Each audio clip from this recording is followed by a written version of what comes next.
What's up, everybody? It's your buddy Besa, and I have Stunna Kid with me. What's good, everybody? What's good? What's good? How you been? Bro, I have not talked to you in like 10 years. That's a fact. And I don't think people realize that that's a fact, but I think our first interview, well, our only interview aside from this one, was at C-Spot, and that was like, what, 2010, 2011? Yep. Yeah, it was a minute ago. Somewhere in there. 2010, 2011. How have you been since then? Like, I mean, obviously you're still doing music. Yeah. You are still popping. You are still living your own vibe. But what would you say has really gone on since then? Because if I'm not mistaken, you didn't really like drop another album from Gorilla for like what, 5-6 years? So God Triller came out, and I had lost my best friend, and that kind of like steered me that way. And I was on the right track, but it was just hard. It was hard losing him and going through personal shit. I can cuss? Go for it. We're on YouTube at that point. Yeah. You know, just going through personal shit, dealing with that. That was heavy. I picked up barber, started cutting hair, but I did an album this summer, and it's just been doing good. I've got a lot of good situations from it. I love that you brought up the barbering, because I heard, at least I've been told, that you are like a lightweight celebrity barber. Yeah, I've cut a few celebrities. Who have you cut? Are you willing to share? Like, give us a tip. Wyatt Lucci, Tony Roten. I cut the defensive end coach of the Seahawks when he was a coach for the Seahawks. Ugi Amadi from the Seahawks. Just people from, what's that team that came out? That not Kraken? Professional. What is it? Oh, not the Kraken, but the lower end Seahawks. Not lower end Seahawks, but you know what I'm trying to say. Yeah. I cut a few of them players on a consistent basis. So, I just do my thing. So how did you get into barbering? Like, did you go to school for it? Were you just like, you know what, this is something that I would be interested in? I mean, I'm not gonna front. It's kind of like left field from rapping. So how did you go over there? Like I said, when I lost my best friend, I kind of took like a year to myself, and I didn't deal with nobody for a whole year, like a year. Like, I learned a lot about myself, and I just needed something different than the streets and music and everybody around me. And barbering was just like, I don't know, happened one day. I just seen something, and I went to school, but I ended up not finishing school because I started making a lot of money fast. And I was like, fuck school, I don't need it. You know what I'm saying? I can't hear you. Can you hear me now? Yeah. Okay, boom. I like click my mic, don't mind me. But basically at that point you were like, I already have the bag. What do I need to keep going to school for? Because at that point you're wasting money, right? Yeah, and it was just like the school I went to, the way they were running the situation. It was just a lot. But I got lucky enough because of who I am to just get in somebody's shop without a license and just cut, and you feel me, gain a clientele, and the rest was history. Are you still cutting hair at all right now, or have you like pushed that all the way to the side? No, I still cut hair, but I'm not like, I cut hair, but it's not like on a, this is my job, this is what I'm doing. I still got them clients that want to pay that good money for a cut. So I deal with a lot of VIP clients, but I'm not just in a shop right now, just cutting hair. Okay, so for those that may not be familiar with Stunna Kid, you started rapping at 14. You're from Tacoma, Washington. How did you truly jump into the rap game at 14? Like, what made you be like, you know what, this is where I need to be? Mac Dre. Listening to Mac Dre. Mac Dre. I mean, really what it is my influence was when he did Trill TV, right? Because I've done videos, I've directed movies and stuff like that. So when I got into the filming thing, it was solely because of Trill TV. I love the way, I used to run around high school with a camera and film my friends and try to like put everybody in, you know what I mean? Like how the Trill TV was. And I don't know, filming and, that kind of documentary feel, it just goes with music. And it's crazy because when I first started rapping, nobody knew who Mac Dre was. So I would be cool. And I would re-rapping his verses on other songs, like recording them on songs. I remember when Mac Dre was like, I don't know how to say this, but I remember when he became like mad hype in my high school and everybody wanted to jump on all the tables. Everybody wanted to jump on like the vending machines. Everybody wanted to be that person in the middle of the floor when his song would come on during the school dances. So would you say that he's someone that you really wanted to do some music with if he was still around once you got older? Yeah, I mean, Mac Dre's influence on my life for like maybe the first from 14 to man to maybe like when Lil Wayne came out. But you got to understand something. I knew about Mac Dre in like 2001. My dad had just prison, so I was 11 years old listening to Mac Dre, and you know what I mean. So it was like his influence was different. Before him, it was like Ja Rule, 50 Cent. You know what I mean? Like yeah.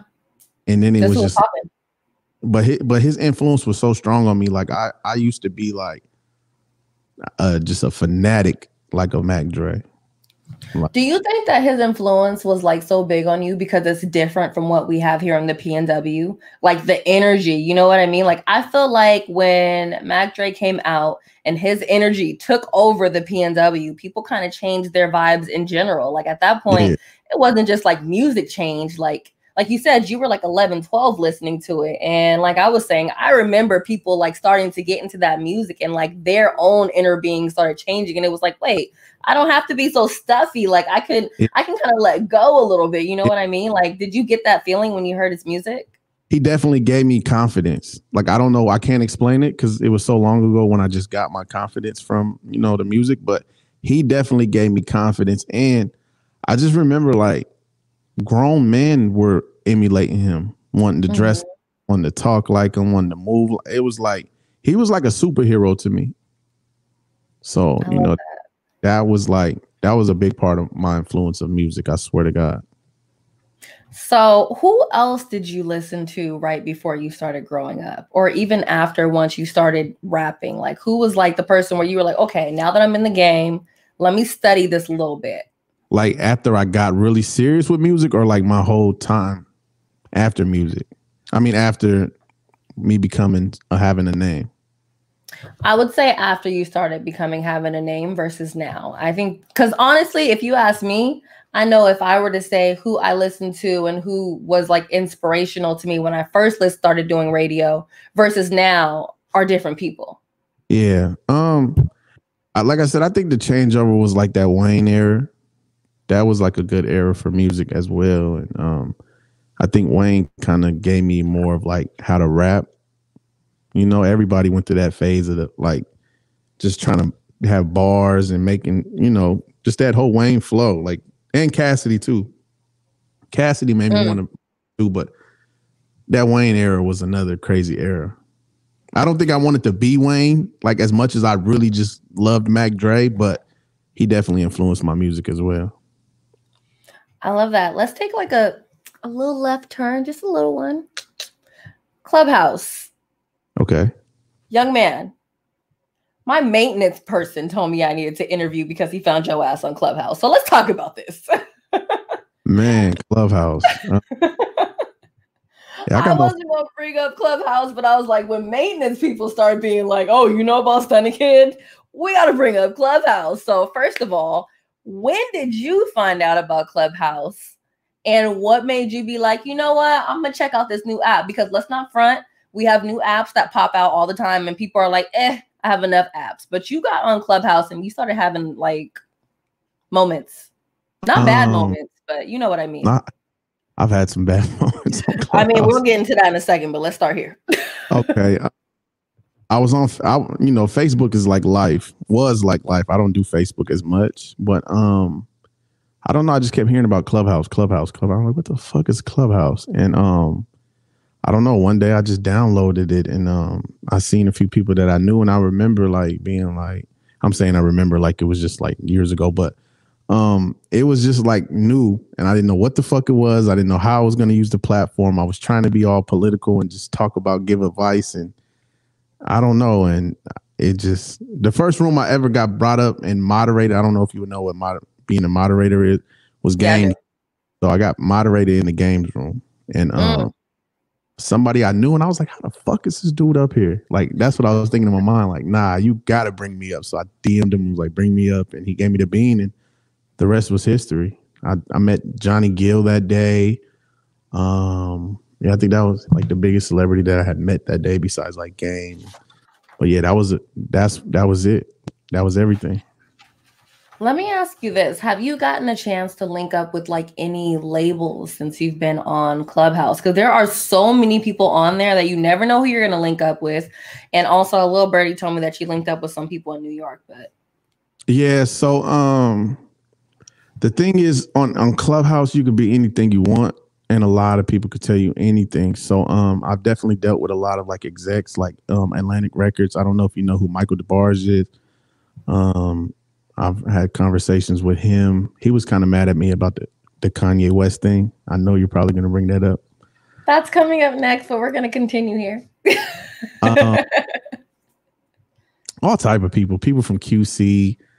I've had all type of people like just hit me up and ask me to help them build their Clubhouse, like celebrity. Like, it's crazy. Really? But yeah, definitely. Like, you said labels. I know a lot of Coke boys. French Montana's people I'm close with. His security guard on there. Just there's a lot of people on there.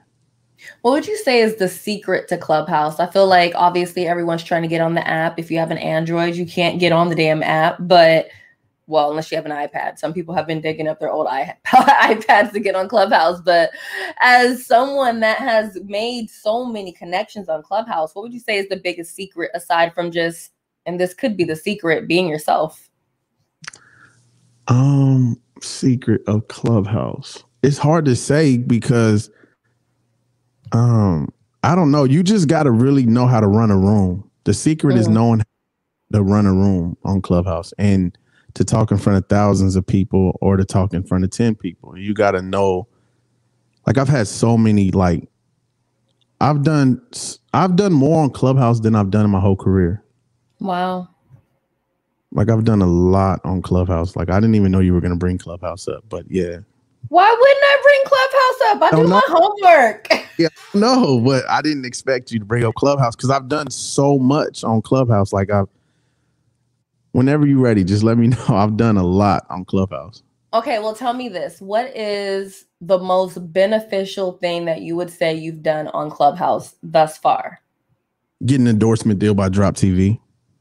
I'll take that. I'll take that. And I saw that on your Instagram. And I was like, oh, all right. Yeah. Getting an endorsement by Drop.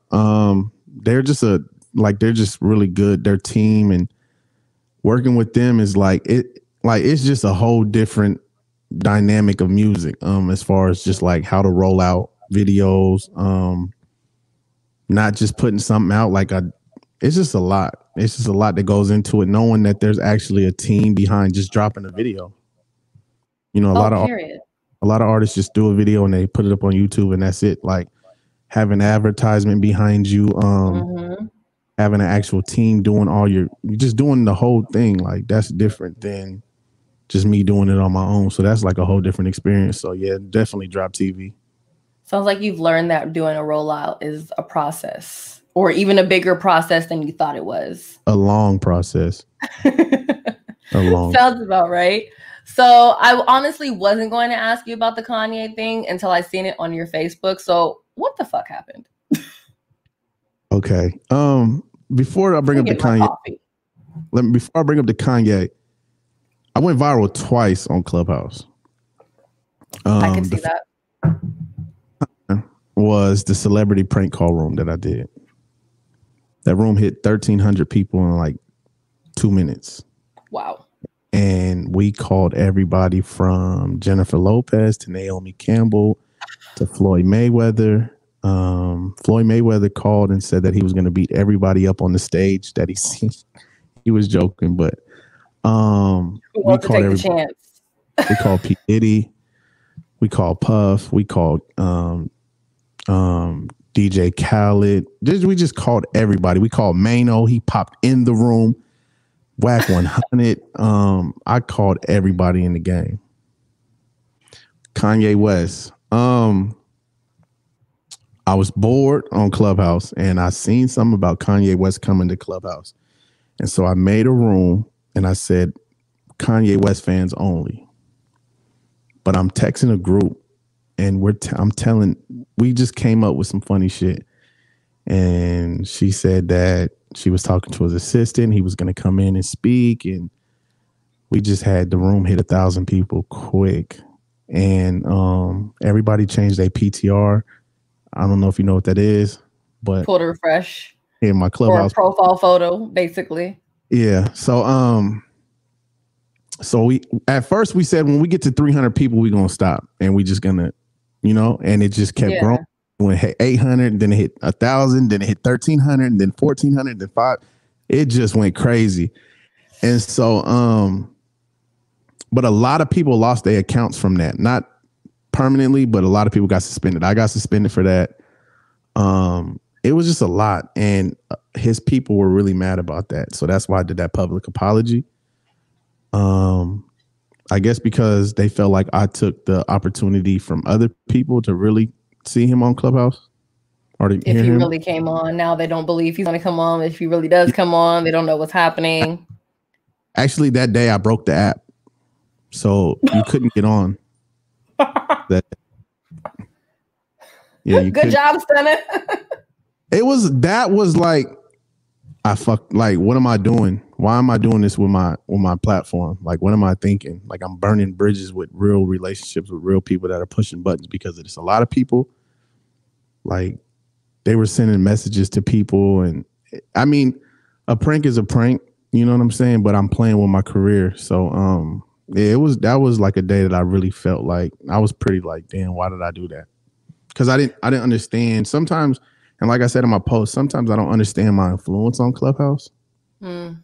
Because a lot of this came like fast as far as like just who I am and my celebrity on Clubhouse. So I didn't understand what I was doing, if that makes sense. I knew what I was doing, but I didn't understand the significance of what I actually was doing. So well, that is like, it's different when it's online versus in person. You know what I mean? Like online, you can have 2,000-3,000 people see something within 2 minutes, and all of a sudden it's like that.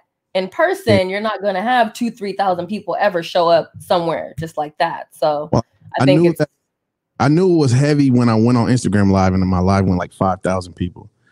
And I knew it's a difference. See, what I'm learning now is that you can do certain things and troll and say whatever you want about an artist, but when you're actually able to access him, or you have people that know them, or your name comes up with them, that's why I said I had to learn about my celebrity on that app, because I'm not just a regular person on that app. So what I say actually holds something. You understand what I'm saying? I'm not trying to say I'm just, but it's gonna get back to the person that I'm talking about. Well, and it's like, I mean, it's not like you don't have A&Rs following you. So if you do a room like that and you're attached to it, and for those of you that don't know how Clubhouse works, I don't get on it as much as I should, but whatever. Basically, if you're in a room, you can see who's in a room. So basically what Stunna is saying is if he did a room, you would scroll, you would see his name in that room where it says Kanye, which makes it to where people trust that room a little bit more because you're in there. Right. So at that point, you have more people coming in there than they would if just some random Joe Schmo made the same room with the same title, which makes it to where your celebrity makes it to where people trust you and your brand even more. And what made it worse was a lot of celebrities that were in the room with me didn't know it was a prank. So I felt really bad when Raz B told me, I just appreciate this opportunity. I just really want to speak to him, and and it was bad, and I'm acting like I don't have a PR. So now I'm getting sued out by my PR. Certain people are like, I can't deal with you when you're doing shit like that. It was just a bad situation. Well, I'm happy that you learned from it. No, for sure. I didn't know that all of that happened. I just saw literally, like, I wasn't on there. Like, I have no backstory for it. So don't think I was coming here being like, oh, messy. No, like literally, I just saw that you posted it like an apology on Facebook, and I was like, what happened? Like, I missed all of that. Yeah, my post goes straight to Facebook, but it meant nothing to the Pacific Northwest, if you understand what, like, it had no significance to anybody that follows me on Facebook. It was a general post.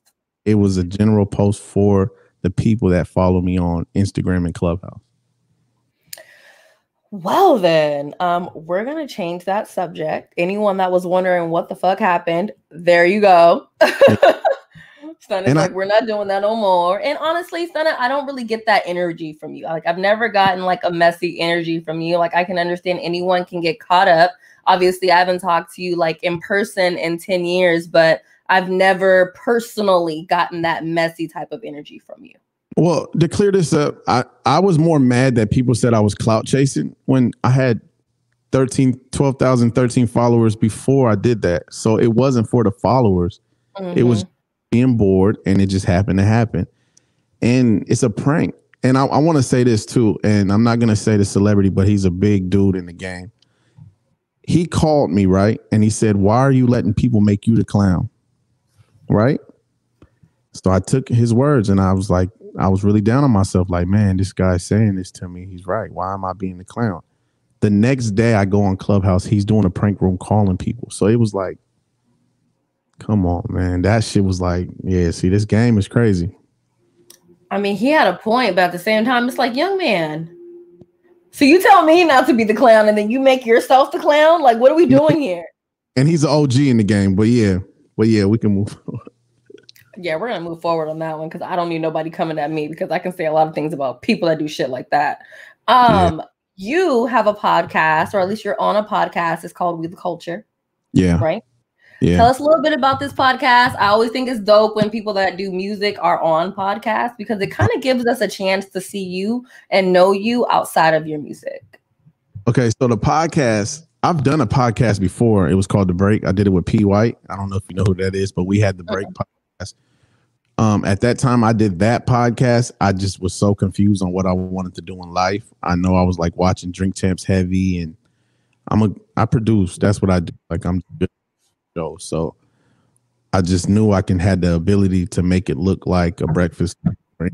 When I did that, it just kind of some things happened to where we couldn't continue that. So doing this podcast now, I watched a lot of $1 million worth of game. And Wallow 267, I don't know if you know who he is. Gilly, the kid's cousin, they got a podcast together. It's very, very popular. It just kind of inspired me. And I just said I wanted to do another podcast. And then that's what happened. So we started doing We the Culture. I can't hear you again. Okay, boom. So I had like pushed my little button because I was like putting things down. I was like, I don't want anybody hearing that during the interview, but that's neither here nor there. Yeah. What do you love most about doing podcasts versus doing Clubhouse? Because I know some people are ditching their podcast for Clubhouse, but I feel like doing a podcast is so much freer. Like, you don't have a bunch of people listening at the same time. You can edit it if you need to. Like, I don't know. I would rather sometimes do a podcast over Clubhouse and separate the two. For me, I feel so dumb doing podcasts. I really do. I don't know what to talk about. Sometimes you just want to say things like that mean so much, but you just don't know how to say it. And then you kind of like, I don't know. It's just hard for me to talk with headphones and a mic and have an actual conversation because I'm hearing myself and I'm thinking. And then it's like, who really knows what we're talking about? You understand what I'm saying? So we could talk about things that are happening in the industry, but who really can relate to what we're saying in the Northwest? That's how I feel, right? Because if we say something that happens here about artists, we're only going to one person, one region. But when you're on Clubhouse, you're kind of having conversations about different things, a lot of things that are going on, actually dealing with people that are involved in those situations. Whatever you are on Clubhouse, you get what I'm trying to say? Who the people that you deal with. So I like Clubhouse more, but just having a podcast is kind of hard. I don't know. Have you shot a podcast before? Yeah, I have a podcast. It's not my favorite thing to do, but I think it's because I prefer video. Okay. Like, I like to be able to have people see my reactions. Like, I can talk. Like, don't get me wrong. I'm in radio. It's cool. But I feel like people get the best of me when they can see me, because as you can see, I talk with my hands. So it's like when I'm on the radio, I have to talk so much louder and I have to be so much more animated for you to understand where I'm coming from, to where it's like the same thing as with a podcast, unless it's really a video podcast and I upload the audio somewhere else. I just feel like just talking into a camera, and no notes, no, you know what I'm saying? Like, why don't you have notes? Who said we don't have notes? No, I'm not saying you. I'm just saying like if I because I've tried to shoot podcasts on my own. I admire people that do podcasts. I think it's really dope. I love podcasts. But every time I sit in front of a camera, I'll be like, what the fuck am I talking about? You got to plan it out ahead of time. Well, I just don't have nothing to talk about, especially by myself. Now, when my partner Smitty or if Taz is around, we're talking. But then again, what are we talking about? So it's just not, for me, it's just a little bit harder. You understand what I'm saying? But you can run the fuck out of a Clubhouse room. For sure. With no notes. For sure. So what is the difference? Is it just because you have live people popping in and out? I think when you're speaking on a opinion or making a scenario, people can help paint that picture. Kind of paint something. I can't finish it on my own. I think that I need that interaction with a human to be able to get my point across. I think that's fair. I've definitely thought about that before with different podcasts that I've done. I'm just like, it feels better doing it with someone else, even if they're not there for the whole show. Like, even if I'm just bringing in like a little interview piece here, one person there, there's like have an opinion, and then everything else is just topics. So definitely feel you on that. Let me ask you this, because, you are opinionated and we have two people to talk about it here. Okay. How do you feel about themed months? Like, we just have Black History Month. Now we're in Women's History Month. And once Women's History Month started, I saw all these people talking about, oh my God, I hate these themed months. What's the point? Blah, blah, blah, blah. And personally, I think they're good, because common sense should be that you should like celebrate things all year round, but you might have a month to where you really, really focus on something and everybody like really, really pushes it. So I don't see anything wrong with it, but I want to know your thoughts. To each his own. I mean, if you feel like there needs to be a holiday or some type of something being celebrated, I mean, majority rules. So, my opinion, but I don't really get into like the holiday and all that. Like, I don't. But I support whatever. You know what I mean? Like, it's not my thing. I wish I could say that. Actually, you know what? I can't lie. I can say that, and everybody knows I don't really celebrate holidays, but I talk about them because I have to. Yeah, I mean, I support it, but I'm just not walking around here like, don't say that it's Black History Month. Don't do this. It's, you know what I mean? Yeah. Like, it's not that big of a deal. Just like Christmas it's another day. I mean, I think when you get older, certain holidays just don't have that same effect on you. When Halloween used to come around, we'd be like, man, I'm about to do this. It's just another day when you get older. So that's fair. Now, I don't know if you know this, but I don't have any kids. Okay. It's quiet here for a reason. But I know that you have at least one son, and teachers, and I know your son probably isn't even old enough to go to school yet, but whatever. I'm still going to pose this question to you. Teachers are able to get vaccines right about now. So if your son was old enough to go to school, would you be comfortable with him going to school right now just because the teacher got vaccinated? Or would you be like, yo, and this is just my thing. I don't have any kids again. My personal worry would be like, okay, the teacher's vaccinated. That's cute. What about the kids and their parents? Okay, so my son is in school. He's 8. Wow. Yeah, time flies. I don't know. Yeah. Honestly, I haven't thought about that. I really haven't. I haven't. I don't know, man. This whole Corona thing is just, it's different. It's just something that just makes me uncomfortable, but I definitely understand the question, but I just don't know how to answer that. In other words, you don't know how you feel about it. Like, you don't, like, if your son were to go back to school next month, Would you be okay with that? Or would you rather there be the choice? Like, I know some parents are like, at least here in Washington State, I don't know what they're doing anywhere else, but I know here in Washington State, parents are like protesting because they want their kids to go back to school because they feel they're not getting a good education at home. So Right. would you rather your son stay at home, or would you rather he have the choice to be at home or go to school, kind of like a hybrid type of deal? I'd rather the choice for sure. I don't want nothing pushed on our decisions that we make as a family. But his mom has her own ways that she likes to deal with things too. So, you know, that's fair. You guys have to basically come to an agreement on that point. What do you think about Daryl Cruz doing his own list? I personally think it's epic for the PNW, but I'm not an artist, so I can't speak for y'all. I think I was. I don't know. I think I was. Who's on there? Was I on there? Was it just Northwest artists? Yeah, it's just no, it's not Northwest. It's PNW. Period. I think I might have been on there. If not, I'm not mad. I feel like you were on it. Somebody I know why was like, it could. I don't know. If I didn't, I'm not mad. But I swear somebody contacted somebody and said that they had put me on there. I think it's a dope opportunity for us because I don't know about you, but I feel like different states, different cities, they have their own list. Mm-hmm. And people have been sleeping on the PNW for so long because there has been no like national broadcast of the PNW, if you know what I'm talking about. It's like, yes, I'm on Cube, but Cube is not syndicated like Power 105, you know what I'm saying? So it's like, it's one of those things where it's like, our artists getting out there and being seen has lightweight been a struggle outside of your own work. Right.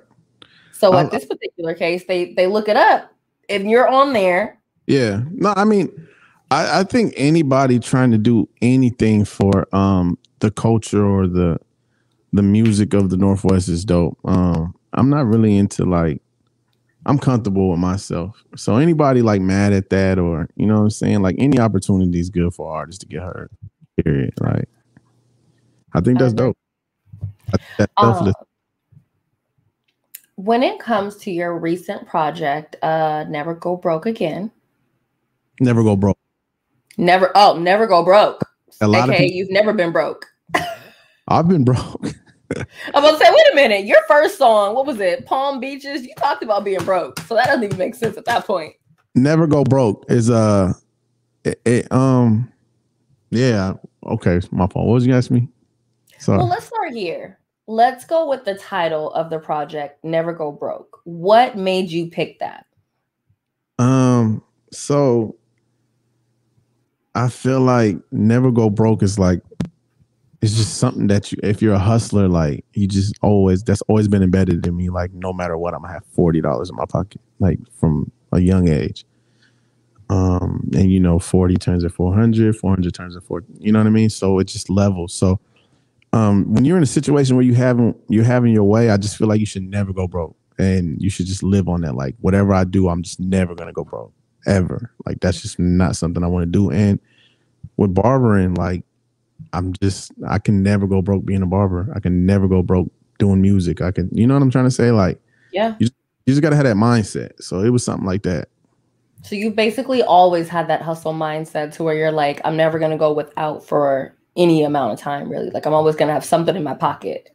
Yeah. Just never go broke. Like no matter what you do, just never go broke. Now you did drop this project in the midst of COVID. So in the back of your head, did you have like a plan? Like, look, this is how we're going to promote this. Or were you thinking COVID is going to end soon? Nah. Honestly, I never even thought about COVID as I was doing the album.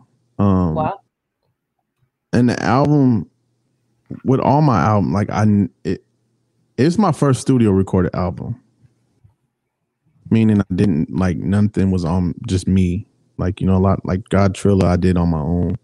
I might have done a few songs here and there, but I never just like been dedicated to one studio or to a couple studios that I deal with. Yeah, I never really took COVID into consideration on how I was going to promote it. So would you say that Clubhouse has been like the savior for it? Or I mean, it's not like the album is bad. Like I have my own favorites on here and we're gonna get that into a second. But what has been like the best way for you to promote your album during this lockdown? Okay, so Clubhouse was the only fucking savior for my album. I'm not gonna lie. Wow. I feel like I wasted a lot of money. At one point, I felt like I wasted a lot of money on my I did like 13 videos, 12, 13, maybe 11. I don't know. But I did a lot of videos for that album. I almost did every song. And just the money, just everything that went into it, I did it. And I was like, I'm done with this shit. Like, this is my last album, whatever. Right? Because I wasn't getting the response that I wanted. And again, being a Northwest artist, we don't like just being an artist in general. A lot of artists don't understand the actual behind the scenes and what actually having the machine behind you does. So I just wasn't getting what I wanted from the album until Clubhouse. That makes total sense. Right now you're pushing your song on the low. What's the next? Like, is there going to be a remix? Like, I got a few singles that I'm finna push. On the low is just like, on the low is one of them songs I really didn't like. I really don't like. It cracks me up when y'all do that, but continue. I don't like, it just sounds too much like what's out now. I mean, my whole album does, but it's just too much similarity to like Lil Baby, Roddy Ricch. It was just what I was feeling in the moment, and I didn't mean for that song to be what it was. It was just that was the most expensive video that I had shot. If that makes sense. But do you ever feel like, obviously no one wants to sound like the next person, but sometimes in this music realm, especially when TikTok basically takes over things, do you ever feel like, you know what, I'm just going to kind of do something that's a little more mainstream, if you will, that will get me out there?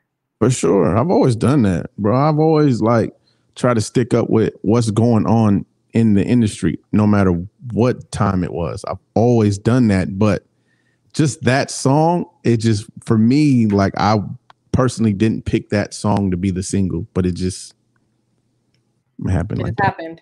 That's what got the star on iTunes. Does it? I think it did. I think that's what got the star on iTunes. I don't know how those stars work, but I always figure wherever the star is at, that's the most played song. That's exactly what happened. Like, I think just like Clubhouse, or just like, I didn't get on Clubhouse like, yo, I'm finna be this, I'm finna be that. This is gonna happen. It just happens. And it's the things that you don't expect happens. I didn't expect for people to gravitate towards that song. I mean, it's been the most promoted song that I have on that album. But like I said, again, it just wasn't my choice for that.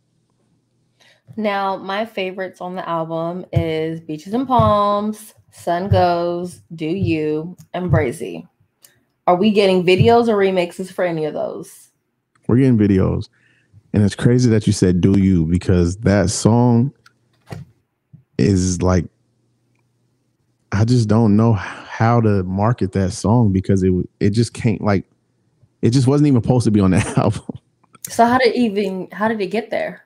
We were just in the studio, and I was just, when I'm in album mode, I could just go, and we was just like, I could do anything. And the beat came on, and I just started playing around, and then it, like, playing around became like, oh, that's kind of, and then it was like, yeah, go record that. And then it just happened.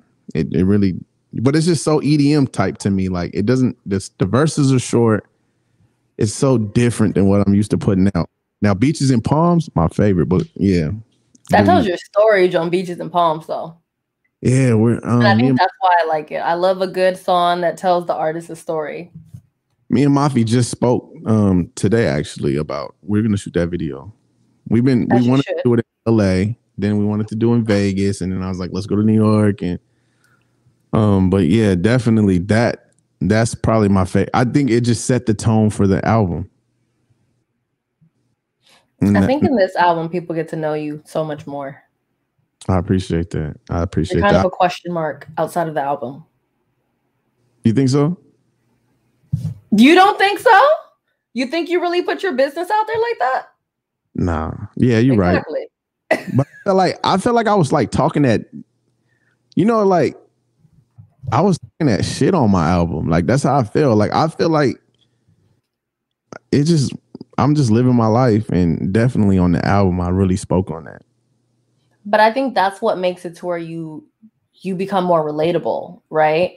When you're talking about things where maybe you didn't have money, you didn't have food, maybe you have haters around you, maybe it's like you got a bunch of broke people talking mess around you, and you're like, you can't even pay your rent. So what you really saying to me? You know what I mean? And it's like you're not the only one that feels that way. There are so many people out in this world that feel that way, and I feel like for this particular project, you went in the studio and you literally dropped your thoughts.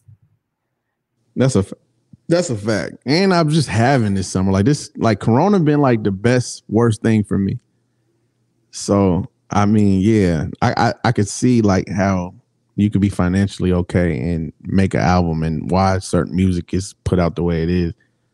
When I do music, I kind of like just like to talk about what's now. And I feel like I'm living my best life, and that's what I put out on the album. Will you drop? No, I was gonna say I did it in a way where I wasn't like trying to stun on nobody. I was more just telling you where I come from and where I'm at now. But I didn't try to, some people do music and they just kind of like throw it in their face. They doing this, they doing that. That's not my goal. But what was you know what's funny? I was watching a TikTok because I've definitely been on TikTok lately because all my bosses are like, you need to be on TikTok. Either way, there's this one where she's like, nobody is trying to outshine you. No one is trying to stunt on you. That's you and your own insecurities. And with you saying that, that's what, especially if someone that actually listens to Beaches and Palms, it's not like you're saying that, okay, I'm above you. It's like, look, this is where I came from.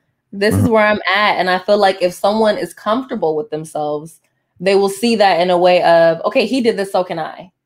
Yeah. Now, I don't know how he did it, but it's possible, especially being someone that's from Tacoma. And sometimes I really feel like, and I could be wrong, I feel like a lot of artists from the PNW, they feel like, oh, I can't make it. I can't do this. I can't do that because I don't have the support.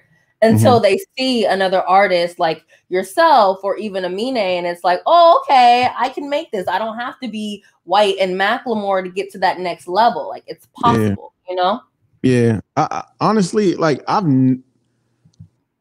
get a lot of support, but it's never from the people I expect in Tacoma. But why would it be? It doesn't work that way. Yeah, but then again, it's like I look at certain artists like, I want them to shine. Like I want Cashier to be like on the top of his game. I want Rip. Cashier.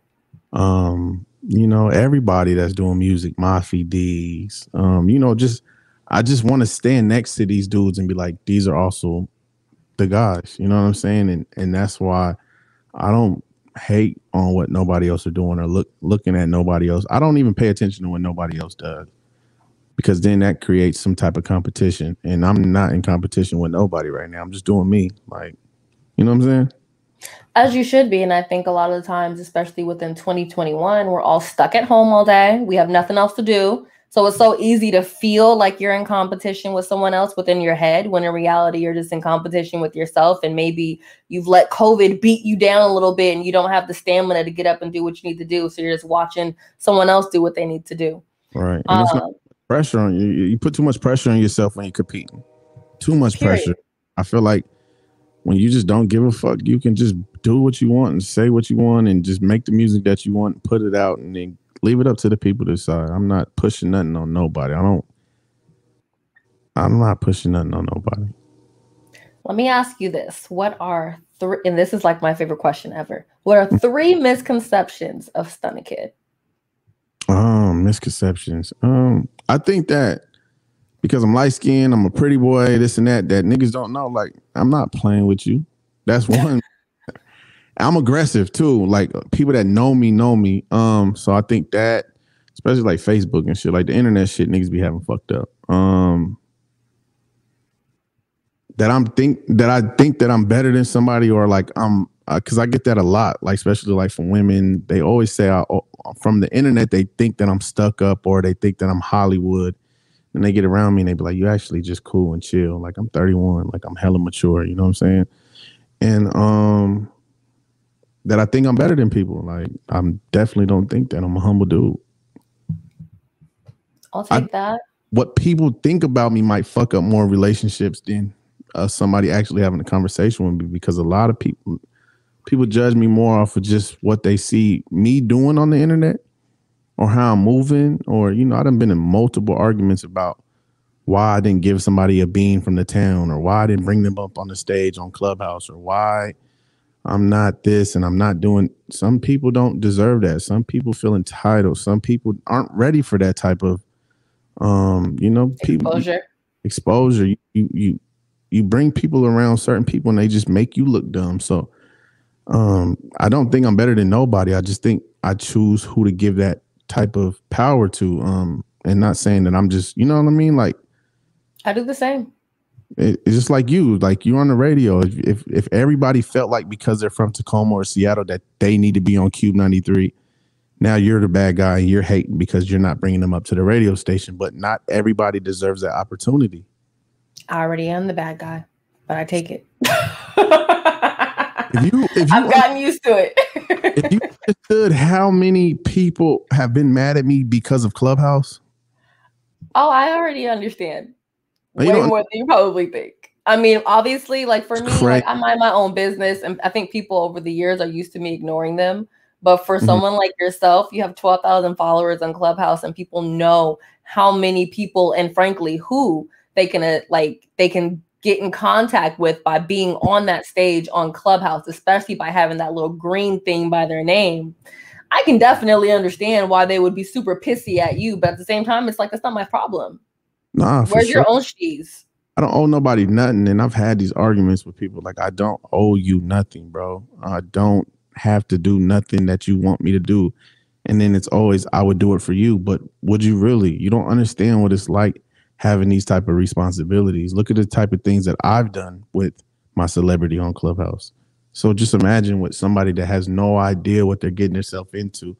I done brought people up in rooms with celebrities and they just make me look dumb as shit. Like asking for a verse or give me a shout out, follow me. Like these aren't the type of conversations that you need to have on this app. Like that doesn't work like that. You know what I'm saying? And yeah, so like that's like the biggest thing though, is just like I think I'm better than people or better than other artists. No, I just know how to grind and put myself in certain situations. And I just know how to act when a situation is presented to me. And you understand what it means to have a brand, which means you're not just coming out here just talking outside of your neck every 5 seconds because you have the opportunity to speak. Nah, yeah, for sure. For sure. I feel like that is all of the amazing questions I have for you tonight. I think this was a great little update. Like I said, we have not talked in about 10 years, so it was nice to talk to you about what you've been up to. What's coming up next? Like, obviously, you said you have some new videos coming out soon. I'm pretty sure you have some new features you have coming out soon. So is there anything else that you want to share with us to let us know to look out for from Stunna? I got merch on the way. Right now, I just dropped On the Low video on Drop TV, which we've been giving out Air Force Ones every other day. Everything that I wore in the video is for sale in the video on their app. It's a shoppable app, Drop TV. So, you know, I'm just dealing with them. I got another video coming out with them. Just bettering my situation. Did a reality TV show in New York. Just being a part of different things.